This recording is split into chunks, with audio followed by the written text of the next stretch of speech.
what he was doing was of the Most High? Let's see. Let's see. Let's find out. Ezekiel 12, verse 10.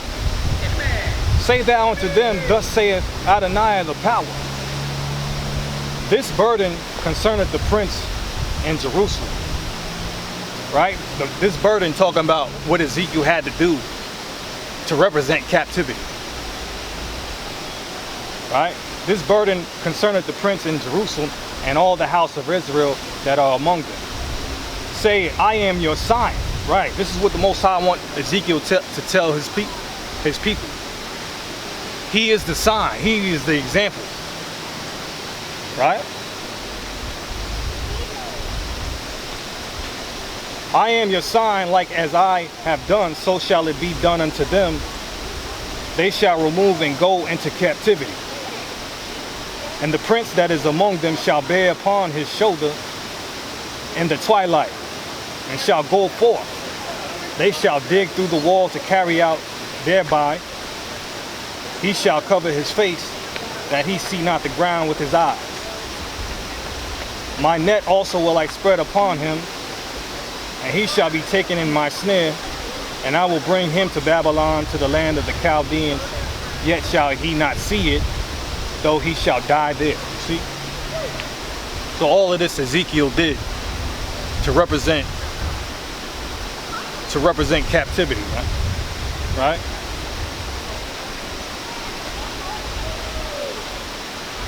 That's all. He did all of that just to represent them going into captivity. That's a lot of work, man. That's a lot of work. You imagine the pounds if Ezekiel had some extra weight on him. You know Ezekiel would have lost some weight doing all of that.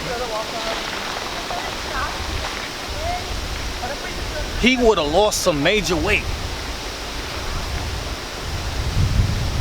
Right?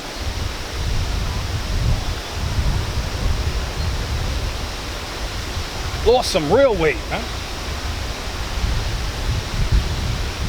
Back and forth. In the day and night. In the day he gotta move stuff in and out, back and forth. And at night, you gotta dig through a wall with your bare hands. So listen, some of us would have passed out from exhaustion.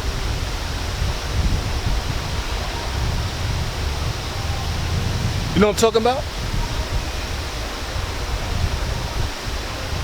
Come on, man.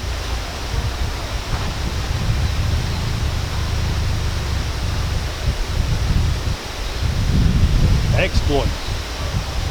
That's the zeal, man, of these prophets, man. The zeal. Okay? Even listen, man. Even the Messiah. Even the Messiah wants us to be in a similar way. Right? This is Revelation 3, verse 16. I'm going to start at 15. I know thy works, that thou art neither cold nor hot. I would thou wert cold or hot. So then, because thou art lukewarm, and neither cold nor hot, I will spew thee out of my mouth. Right? I'll spew you out of my mouth. You ain't cold or hot. Right? You gotta be on fire, man. Right? Better ask for the fire, man. Ask for the zeal. Right? The fire is the zeal. You know? Let's get that Isaiah 59. Man. Isaiah 59.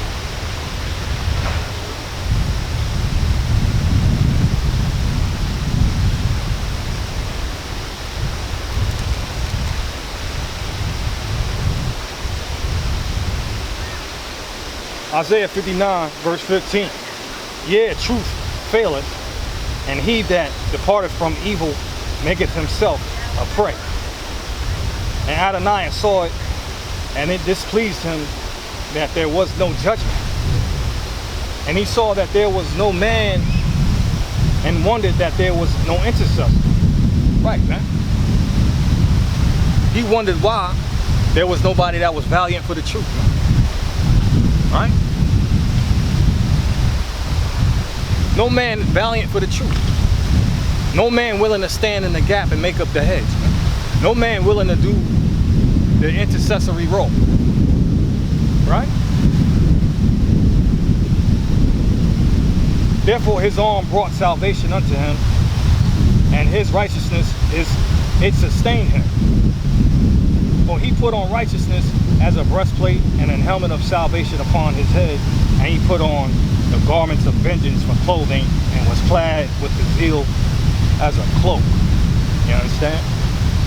So you gotta, listen man, you gotta clothe yourself in the word of the Most High, right? You gotta clothe yourself in his garments.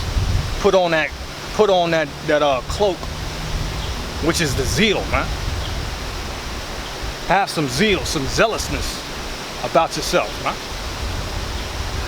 Not be lukewarm. Not be complacent. Because I'm telling you, man, you go to these Christian churches, this is their job to keep you complacent, right? To keep you thinking, oh, you don't gotta do no real hard research and study. This is what they want you to believe, man, that what they tell you is actual factual. You ain't got to do no more digging. You ain't got to do no more searching. Like they want you to believe the buck stops in the church, man, and that's as far as it goes with the knowledge of God. And churches and synagogues, colleges, universities, they all set up, right, to hinder your knowledge. They all pharisaical. Like Messiah said, they shut up the kingdom of heaven to men, neither do they enter in themselves. You understand?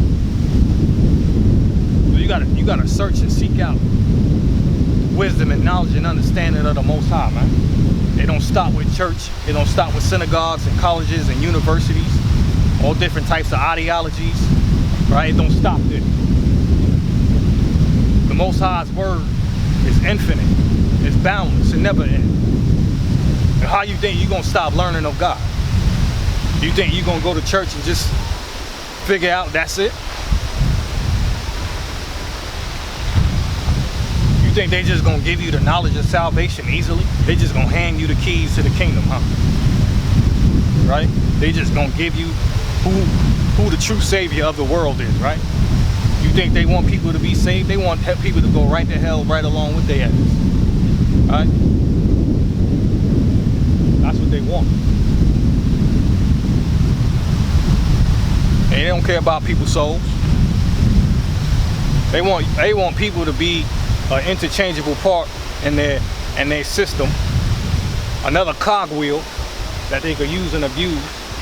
Sit on the work, do a job, make the corporations and the elites rich.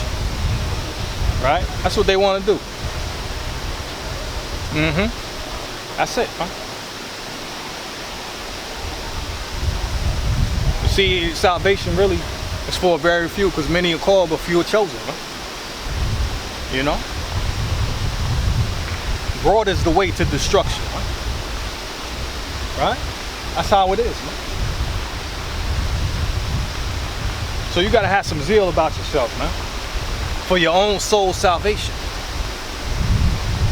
If you don't do it for, you gotta do it for, if you don't do it for you, do it for your family. Right? You should be zealous to wanna serve the Most High, man. That's it, man. Zealous. All right. This is Psalm 69.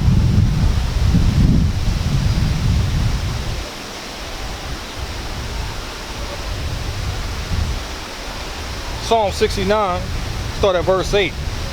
I am become a stranger unto my brethren, and an alien unto my mother's children. Right? Because a man's foes shall be they of his own household. Right? Why? Because your zeal separates you from your lukewarm, low down, boring, lackadaisical family members. Right? Your zeal separates you from them. That's why David said that. Read it again. It said,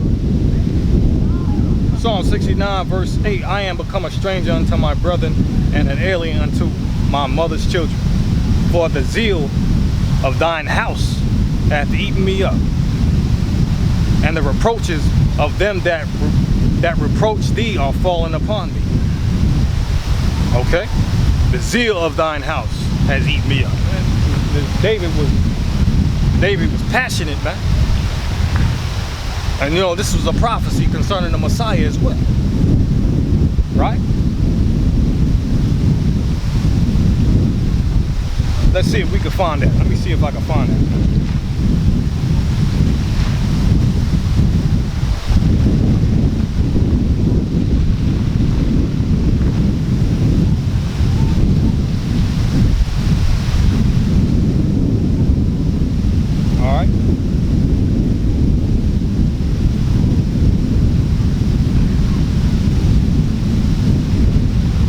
John chapter 2, we start at verse 13. And the Jews' Passover was at hand, and Yahushua went up to Jerusalem, and found in the temple those that sold oxen and sheep and doves, and the changers of money sitting. And when he had made a scourge of small cords, he drove them out of the temple, and the sheep and the oxen, and poured out the changers' money, and overthrew the tables. You see this, man? You see that, man? You see, y'all would have called the Messiah. Listen, man, somebody did that today. Right? If a man walked up in a church, right? Let's just say a man walked up in the church, went up to the pulpit, and started destroying everything. He went up in the church, started flipping tables over, right? Knocking down the speakers on the stage, right? Destroying all of the musical instruments on the stage. Everything up there at the pulpit, he would have destroyed, he would have overthrown it, right? Y'all would have called the cops on him, right?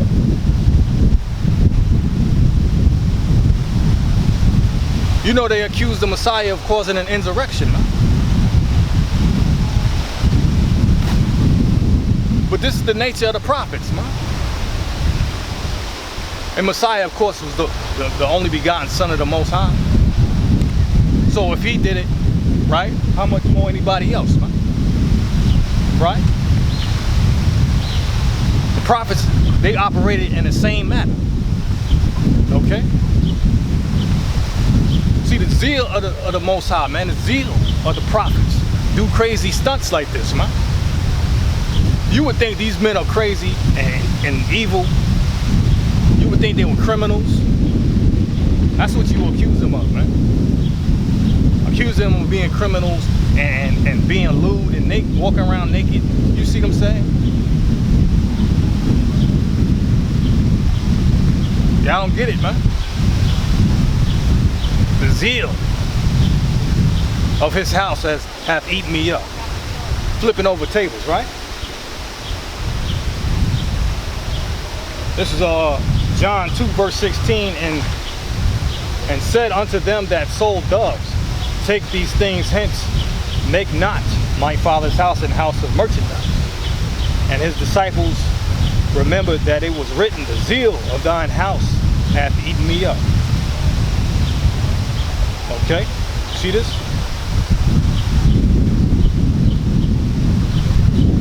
Zealousness, man. This is the kind of stuff you be labeled like a terrorist or something evil. be labeled a criminal. You be labeled inciting a riot, causing an insurrection, right?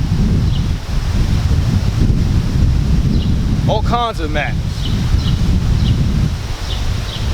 But you ain't got to be that extreme. I mean, maybe, I don't know. Don't be lukewarm, that's all I'm saying. Don't be lukewarm. You ain't supposed to be lukewarm. But you got to have some zeal, you know what I'm saying? You got to be on fire, man. All right? You got to be on fire for this thing. Hey, y'all the Israelites, man. Y'all the Israelites.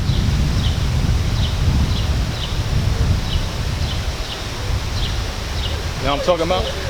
Jake wanna play tag, you know what I'm saying? You know? Yeah, man. You gotta have some zeal, man. Hey, y'all the Israelites, y'all know that? Y'all the Israelites of the Bible, you know that? Hey, I'm just here to let you know, that's it, man, you know? See, they just ignore, man. Yo, you try to tell them, man, they just ignore. They keep on walking, man. Oh, nah, y'all the Israelites of the Bible. Huh? Oh, nah, Easter is pagan, man. That's the worship. That's the worship of Ishtar, the so-called goddess. Nah, we Israel. This the Israelites. Yeah. Look into it, brothers. All right, shalom.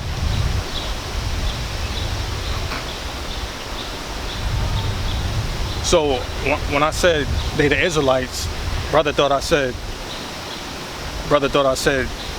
you said, do we look alike? You know what I'm saying? So I guess he misunderstood what I said, basically. Israelite and look alike. I guess that sounded the same. Yeah, it do.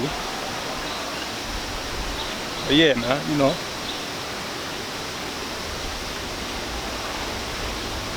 Okay, yeah, you gotta be zealous, man. You know. All right.